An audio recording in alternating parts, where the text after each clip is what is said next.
রাজধানীর তেলের পাম্পের বর্তমান পরিস্থিতি সম্পর্কে জানাতে আমাদের সাথে যুক্ত হচ্ছেন সহকর্মী মইনুল হাসান। মইনুল, আপনি যে পাম্পে রয়েছেন সেখানের চিত্রটা কেমন দেখছেন জানাবেন। সেখানেও দীর্ঘ লাইন দেখছেন কিনা এবং পাম্প মালিকরা কি বলছেন, এবং আগামীকাল থেকে তো বিপিসি অকটেন সরবরাহ বাড়ানোর কথা বলেছে, তো এ বিষয়ে মালিকরা জানেন কিনা?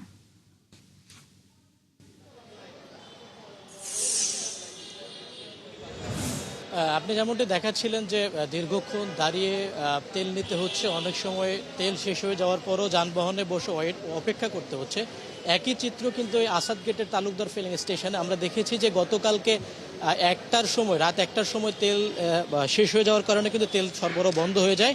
এর পরবর্তীতে কাল 1টা থেকে এখন বেলা 2টা পর্যন্ত এই ফিলিং স্টেশনে কিন্তু তেল দেওয়া বন্ধ রয়েছে। তবে মানুষের যে দীর্ঘ সারি সেটি কিন্তু আমি দেখেছি সেই ফার্মগেটের যে খামার বাড়ি সেখান থেকে শুরু করে এই আসাদ গেটে দীর্ঘ 2.5 থেকে 3 কিলোমিটার কিন্তু দীর্ঘ যানবাহনের সারি। যারা এখানে তেল নিতে এসেছেন সেখানেও বাকবিতণ্ডা, অনেক ক্ষেত্রেই পাম্প মালিকদের প্রতি অভিযোগ করছেন চালকরা যে লাইন মেনটেন না করে অনেককে সুযোগ দেওয়া হচ্ছে তেল নেওয়ার ক্ষেত্রে। এবং এখানকার যে পাম্প মালিক রয়েছেন তার সাথে আমি কথা বলেছি, উনি বলেছেন যে তাদের যে চাহিদা সেই অনুযায়ী তারা জ্বালানি তেল পাচ্ছেন না, বিধায় কিন্তু এই সংকটটা তৈরি হয়েছে।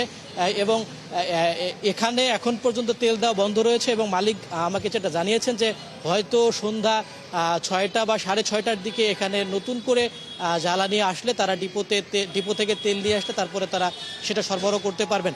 যদিও সরকারের পক্ষ থেকে বলা হয়েছে যে জ্বালানির কোনো সংকট নেই, যথেষ্ট মজুত রয়েছে, কিন্তু যে বাস্তবতা ভিন্ন তথ্য দিচ্ছে। আমরা যেটা মাঠ ঘুরে দেখতে পাচ্ছি এবং এর আগে যেখান থেকে আপনাকে আমি তথ্য দিচ্ছিলাম সেখানে কিন্তু তেল ট্রাস্ট ফিলিং স্টেশন, সেখানে তেল দেওয়া হচ্ছে, কিন্তু যারা ফুয়েল পাস রয়েছে তাদের ক্ষেত্রে সর্বোচ্চ 10 লিটার এবং যাদের ফুয়েল পাস নেই তাদের ক্ষেত্রে 6 থেকে 8 লিটার দেওয়া হচ্ছে।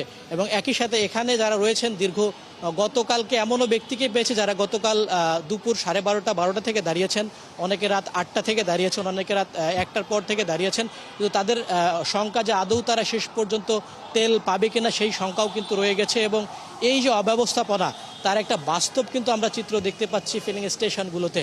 এবং সবশেষ যারা গ্রাহক রয়েছেন, যারা তেল নিতে এসেছেন, তাদের একটাই চাওয়া যে ধন্যবাদ যুক্ত হওয়ার জন্য। দর্শক, জ্বালানি তেলের সংকটের কারণে বর্তমানে তেলের পাম্পের যে পরিস্থিতি সে সম্পর্কে জানাচ্ছিলেন সহকর্মী মইনুল হাসান।